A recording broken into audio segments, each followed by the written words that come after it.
নমস্কার, আমার চ্যানেলে আমি আপনাদের সকলকে স্বাগত জানাই। আজকে আমি রান্না করব সাবেক কি ধাঁচে আমার মা জেঠিমারা যেভাবে রান্না করতেন ইঁচড়, নিরামিষ ইঁচড়, আমি সেইভাবেই এটা রান্না করব। বাটা মশলা দিয়ে ধনে জিরে আদা কাঁচা লঙ্কা বেটে নেব শিলে দিয়ে আমি এই রান্নাটা করব।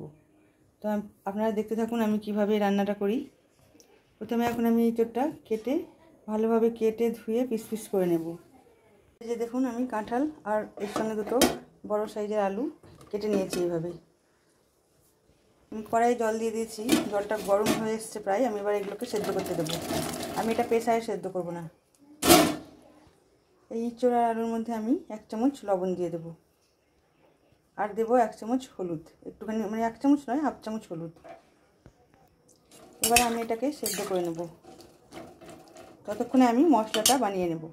আমি এখন ঢাকা দিয়ে দেবো। এখন আমি একটা মশলা বানিয়ে নেব। এই যে ধনে জিরে আদা কাঁচা লঙ্কা, এটা আমি এখন শিলে বেটে নেব। এই যে দেখুন আমার মশলাটা বাটা হয়ে গেছে। এর মধ্যে আমি দুটো শুকনো লঙ্কাও বেটে দিয়েছিলাম। আর এই যে এঁচড় আর আলুটাও সেদ্ধ হয়ে গেছে, এটাও আমি এবার ঢেলে নেব। এই তরকারিটার মধ্যে আমি দুটো ছোট সাইজের টমেটো দেব। আমি এই যে কড়াই বসিয়ে দিয়েছি গ্যাস অন করে, কড়াইয়ে তেলও দিয়ে দিয়েছি, তেলটা গরম হয়ে গেছে। প্রথমে আমি এঁচড়ের আলুগুলো সেদ্ধ করে নেব, ভেজে নেব, আলুগুলো ভেজে নেব। আমার ভাজা হয়ে গেছে, এর মধ্যে আমি এঁচড়গুলো দিয়েও ভেজে নেব একসঙ্গে। দেখুন এঁচড়গুলো কেমন সেদ্ধ হয়ে গেছে, অথচ গোটা গোটা হয়ে গেছে। এইভাবে সেদ্ধ করে নেবেন।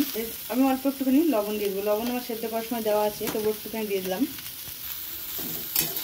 এঁচড়টা ভাজা হয়ে গেছে। আমি একদম হালকা তেল মশলায় রান্না করবো, আমার মা যেভাবে করতো আমি সেইভাবে আজকে রান্না করবো। এটা ভাজা হয়ে গেছে, এবার আমি এটা ঢেলে নেবো। এবার রান্নাটা করার জন্য আমি কড়াই সরষের তেল দিয়ে দিচ্ছি। আমি জিরে তেজপাতা আর একটা শুকনো লঙ্কা দিয়ে দিলাম ফোড়ন। এবার আমি এর মধ্যে টমেটোগুলো দিয়ে দেবো। এর মধ্যে লবণটাও আমি দিয়ে দেবো। লবণ দিয়ে আমি একটু ঢাকা দিয়ে দেবো, তাই টমেটোটা তাড়াতাড়ি গলে যাবে। এবার আমি ঢাকাটা খুলে দিলাম। এবার আমি একটু হলুদ দিয়ে দেবো। আমার বেটে রাখা মশলাটা এর মধ্যে দিয়ে দেবো। এবার আমি ঢাকাটা খুলে দেবো। দেখুন মশলাটা দিয়ে তেল ছেড়ে গেছে। এবার আমি সেগুলো সব এর মধ্যে ঢেলে দেবো।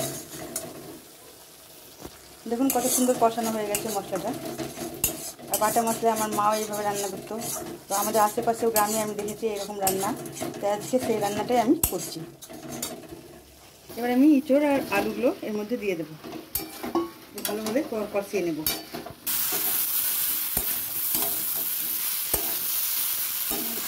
এঁচড়টা কষানো হয়ে গেছে, এবার আমি জল দিয়ে দেবো এর মধ্যে। আমি এটাতে আরও কিছুটা জল দিয়ে দিলাম। এবার আমি এটা ঢাকা দিয়ে রেখে দেবো 10 মিনিট। দেখুন রান্নাটা হয়ে এসছে। এইভাবে আলুগুলোকে হাতা দিয়ে একটু ভেঙে ভেঙে দেবেন।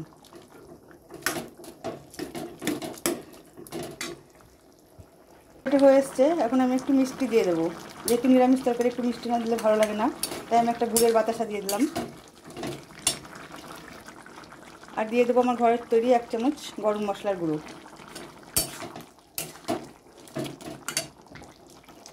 দেখুন রান্নাটা হয়ে গেছে, এবার আমি গ্যাস অফ করে দেবো। কত সুন্দর হয়েছে দেখুন। ঠিক এরকম রান্না আমরা আগে ছোটোবেলায় খেতাম মায়ের হাতের। সবশেষে আমি ঘি দিয়ে দেবো। নিরামিষ রান্না একটু ঘি, গরম মশলা, মিষ্টি এসব দিয়ে রান্না না করলে ভালো লাগে না। তারপর এঁচড়টা একদম মানে বুঝতেই পারবে না যে এটা নিরামিষ কি আমিষ, এত সুন্দর টেস্ট হয়। এইভাবে রান্না করে খাবেন। দেখুন কত সুন্দর কালার এসছে। আমি কিন্তু এখানে লঙ্কার গুঁড়ো বা কিছু দিইনি, গুঁড়ো মশলা কিছু ব্যবহার করিনি, পুরোটাই বাটা মশলায় রান্না করেছি। আর এইভাবে আমার মা রান্না করতো, বা আমাদের দেশে ঘরে এটাই চলে, এইভাবে রান্না করে ইঁচড়। এটা নিরামিষ ইঁচড় রান্না করেছি। আপনারা চাইলে পেঁয়াজ রসুন দিয়ে এই একই পদ্ধতিতে করতে পারেন।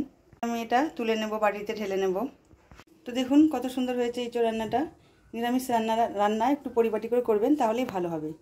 তো আপনারা তো প্রথম থেকে শেষ অবধি দেখলেন। কেমন লাগলো আমার এই রেসিপিটি? যদি ভালো লেগে থাকে তো আমার ইউটিউব চ্যানেল সাবস্ক্রাইব আর ফেসবুক পেজটি ফলো করে দেবেন। আপনারা ভালো থাকবেন, সুস্থ থাকবেন, আবার দেখা হবে।